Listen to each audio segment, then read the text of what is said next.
Hello and welcome back to the When You're Podcast, the podcast for when you're doing anything. Today we're talking about when you're watching Tropic Thunder. What can't I say about this movie? This movie is comedy gold. This movie is one of my favorite comedies ever. It is so hilarious. It always puts a smile on my face, and I just feel like it's the kind of top-notch, it's the kind of top-tier comedy that is missing these days. It's the kind of stuff that is, it just, that dreams are made of. I think this whole movie is an absolute gem. I think just looking at the premise of it, it's an excellent premise. It's looking at actors going too far in their roles. So the premise is already built to be like, we know where we're going with this, and the premise is just, it's leading you there. From the beginning, they start with trailers at the beginning, so they establish the characters as actors, and then they get into a little bit more in depth about what each of them are about. You know what I'm saying? And I just feel like the premise was so beautiful. It was so perfectly written. The script is just absolutely hilarious. I wish I was in that writer's room. I wish I was a part of that process, to be in the storyboard room just trying to figure out where everything goes, or like how the words are going to flow out, or how the people were going to say certain things. Even though maybe a little bit of it was improv on like the day of the shoot, maybe, or maybe they had like certain guidelines, but I just that was so amazing. So spoilers if you haven't watched the movie. Oh my goodness, I always forget to say that, but spoilers if you haven't watched it, go watch it. Be prepared to laugh. It is so funny. It's so hilarious, and if you laugh for too long, you probably miss another joke coming later on. So you gotta stay locked in. You gotta get those subtitles on, so that way you don't miss anything. So it's so funny. So essentially, these actors are filming a war movie in Vietnam off of a guy's life, and supposedly he wrote a book, and that book is what the studio decided to make into a movie. And these actors have to play soldiers. They have to play like a platoon or whatnot. And so, long story short, they're out there in the jungle and they're not getting along very well. Robert Downey Jr.'s character and Ben Stiller's character are both they're like co-leads. They're side by side. They have good roles, and because they work together a lot, they have a bunch of conflict between each other, like such as acting techniques, crying. So the main thing, or the main part about the movie that's so great, and what really holds it together, is that you have to build up the movie to a point where the actors believe, or Ben Stiller's character believes, that what's going on in the film is real, even though it's not. So later on down the course of the movie, it becomes a little bit more about like sort of an identity crisis. But anyways, the director, okay, so let's start from the beginning. Okay, so they kind of set up all of the characters and like what movies they do, or what they're up to, and it begins with the director is trying to film a scene, and it's like, and it starts off pretty good. Like, I'm not gonna lie, the film starts off pretty good, but you can tell that it's kind of like it's they're being goofy goobers, it's not like a serious film to take real. So they get into like a close-up with Ben Stiller's character and Robert Downey Jr., and they're supposed to continuously do the shot just to keep it going, right? So that way when the effects come in, because they have to do this big bombing scene, because it's an action moment, but it's like a little soft moment at the beginning, and Ben Stiller's having a bunch of problems acting and dealing with Robert Downey Jr. So they keep on going through this whole thing, and then eventually they miss the effects and it ruins the whole thing. So it kind of just shows like actors behind the scenes, but it's not behind the scenes. It's the actual movie. That's the joke of it all. It's not really them. It's characters of them playing actors. It's just so funny. It's great, and it just like kind of a fictitious look at actors in real life and how they can like have those conflicts, or kind of like how those big blockbuster movies sometimes they can sometimes be flops, you know, they can sometimes not be so great, and what kind of like people are there. And it's also a real look at the absurdity of the entertainment business, which is like you got egos. So it's like you're dealing with two actors who are like, I'm the star, and then somebody else is like, well, I'm a trained actor. I've won an Oscar. I've done all this other stuff. And then you got like the typical comedy guy. You got like the hip hop guy. You got like a new fresh faced kid who's trying to become an actor. And it's all absurd. It's all funny because it's you don't know what, you know, exactly how it is, but they fit into like specific tropes that we can all kind of like understand. Oh, this person has his own movie franchise. This person has an action lead. This person's a dramatic actor. This person's you know, kind of like a hip hop kind of like a music based artist turned into like an actor for like a movie, you know? So they fit stuff that makes sense. And those are tropes that we can all understand, and they equal to different characters that you wouldn't normally want together, but they fit so well in the movie, and it's funny. It's hilarious. So, but Ben Stiller is, I mean, when I look at the end credits of this movie, it's just Ben Stiller. I mean, this guy does it all. First of all, okay. I think I don't want to say the most important, but a really big part of the movie, or of like getting a movie out there, or like doing a movie, is the producers, or is the being a producer on it, and that deals with the business stuff and dealing with how they're going to pay for the movie, I guess. So he was the producer on that, right? Brilliant, you know. He got the job done. He does his job well. So that's number one. He's a producer on it, and you know, producers they have a ton of work. You know, they have to deal with a lot of moving parts, and they have to deal with a lot of other people, other producers as well. So it's a whole big deal in trying to figure that out. But Ben Stiller is really, he went for this movie, and he did it. He chose right. I think he definitely chose right. But anyways, he's the producer. He's also the writer. So not only did he fund the movie, he wrote. It's his idea. He came up with this. Obviously not with himself. He had other help from, I think it was Justin Theroux. Justin Theroux also co-wrote it with him. I think he also co-produced or executive produces the movie. They worked together a lot on this film. So he produced it. He also wrote it. So he was in there in the writer's room, coming up with all the jokes, the lines, figuring out like each character's place. I mean, just coming up with all of the dialogue, and it showcases his how smart he is, because comedy, that level of comedy is just so, it can be a big mess, but he made it so concrete. He made it so focused and so hilarious. Like the jokes land perfectly, and they're so funny. I tell you, this movie is comedy gold. So that writer's room, I can only imagine how beautiful it must have been to be a part of that, to sit down and work on that, you know. And that's all, you know, him and his friend, but that process must have been so special. He also directs the film. So on top of heading the business, on top of writing it, he also has to film, record, and shoot everybody in the movie.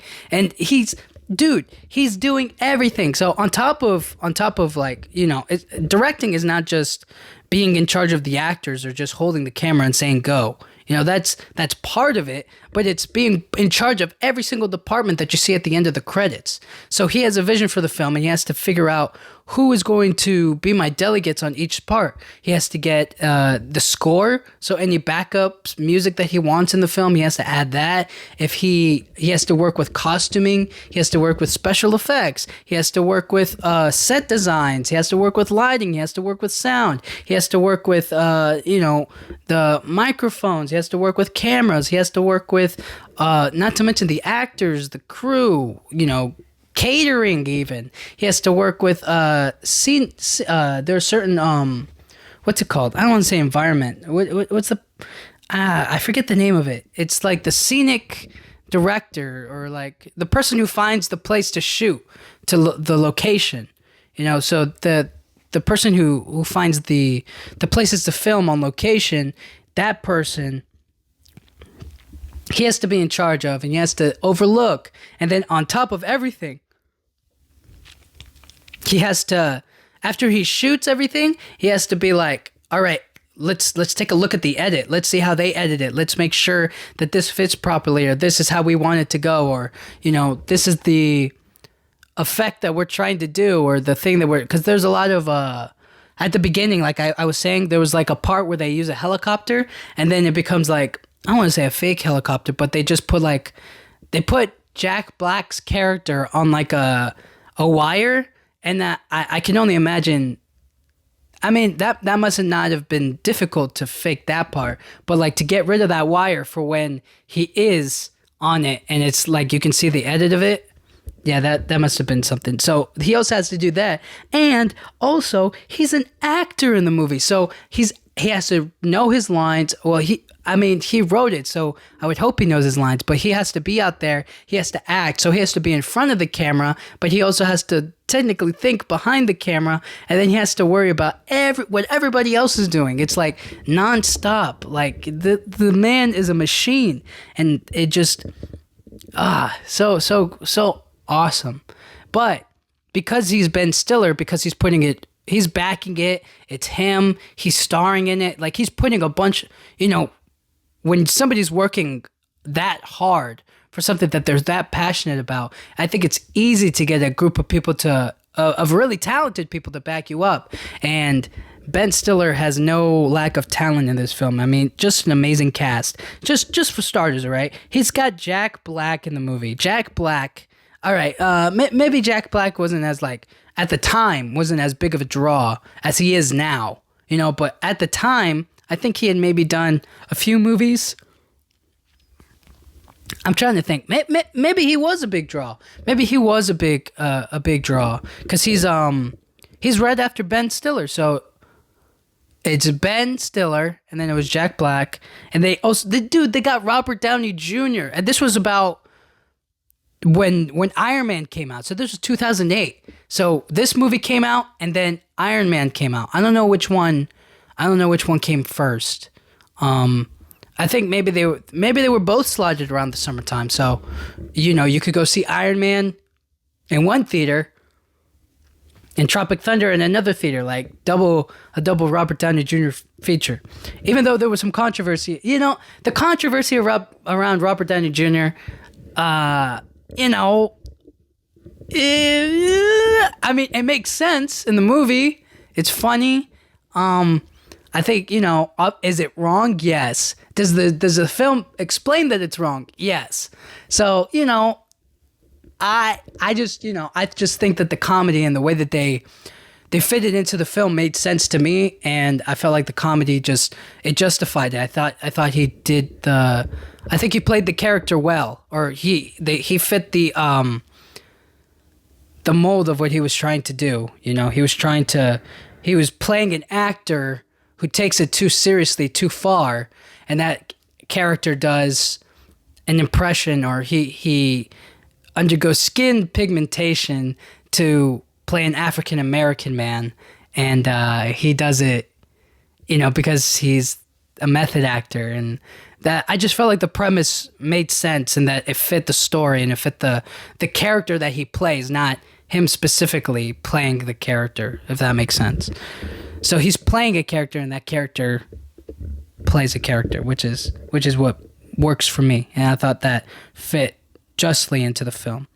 And and they got Matthew McConaughey on this movie, okay? And it's not even like a huge role, but he does such a every time he's on screen, he's so funny, he's charismatic, he's got charisma to him, and gosh, it just I'm not gonna say that it would have been, a completely different film without him, but with him in it, dude, it raises the level a bit. It's just really funny. It's good use of his comedic ability, I feel. And they also got Tom Cruise. I've never seen Tom Cruise do anything that wasn't. Obviously it's an action movie and it's a comedy, and he's capable of both. But like, to have him in an action movie, him not doing the action, just doing the comedy, is hilarious. Because usually, you kind of see him running, but for his character, he's so different than what he usually plays or what he would usually be. And I found that really refreshing and funny for him. And I also think he does a great job in his character. And he's he does dance in the movie, and that's what's funny. That is hilarious. So there's a little action for him in there. And then obviously they got Jay Baruchel and Brandon T. Jackson, who are both also great. They also play the characters very well. Jay does he's like the new young upcoming actor working with like a bunch of established and franchised and stars, and Brandon T. Jackson's playing the hip hop turned actor deal.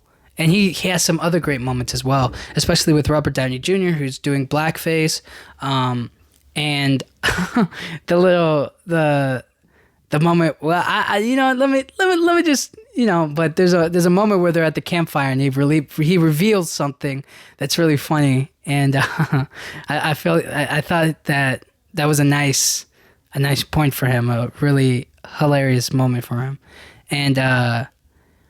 Yeah, I feel like this cast really brought it all together. I thought they so much fun, such a star-studded cast, and especially at that time, they did it at like a perfect time where they were all.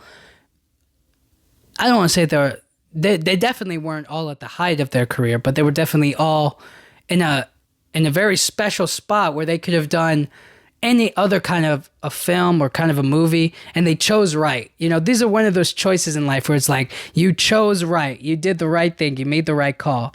So on top of that, I just feel like the action and the effects in this movie were really great. I feel like there was a lot of moments, especially throughout the film, when they're anytime when there were explosions, there was blood, there was shooting, there was a bunch of other stuff like that.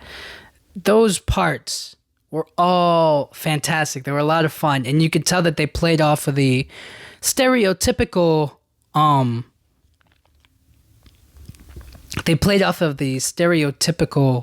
action movie genre. I think they did like a little nod to like one of the Mission Impossible movies, which is like an explosion happens and then it like sends them the other way off screen or something like that. It was very funny. Dude, and it was also funny because we know that there was a ton of scenes where the bomb guy, played by, oh my goodness, I can't believe what's his name? Danny McBride. Danny McBride's character is kind of like the effects guy. He does all the bombs essentially, and anytime he was on screen, he's just orgasming at the explosions, at the effects. It was so funny at the beginning, and then he just like, anytime he was on screen, it was just very funny. Him and Four Leaf, the guy who plays Four Leaf in the movie, they did such a great job together that the chemistry between the two of them, if it didn't work out, it wouldn't be as good of a film as it was. And we come to find out that they bond, but like not in a friendly way, not in like a happy way. But let's get to the real bad guys of this movie, the Flaming Dragon. Dude, these were my favorite. These guys were absolutely fantastic. Dude, there's nothing bad about this movie. It's just, a little controversy, but a great film nonetheless. The Flaming Dragon did such a fun job of, it's just so absurd. They're a heroin manufacturing, they deal drugs, they do the thing, right? They distribute it, they make it there, and a kid leads them, and all of them love Simple Jack. I haven't even talked about more in depth about Ben Stiller's, him playing Simple Jack. So, just crazy stuff like that. Flaming Dragon, just good, there's a moment in like the first half of the movie where they're trying to ambush Ben Stiller and the people, and they end up like shooting at them, but Ben Stiller feels like that's just effects, it's not real, and he starts like dancing around shooting his fake gun at them, and everybody else kind of like joins in on the action. But nobody gets hit, and then he throws a grenade, and the bump, and the Flaming Dragon are just like, oh my goodness. And then when they kidnap Ben Stiller, his character, oh my goodness.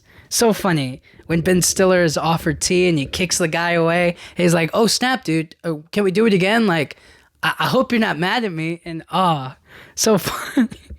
that guy, that actor did a great job.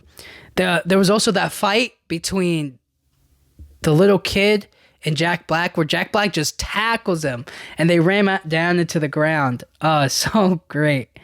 And all of the guns and the explosions were so funny. I just, the comedy is just, there's so many bits in this movie, I can't even explain them all. But a great bit was, what is it? I want to say this right.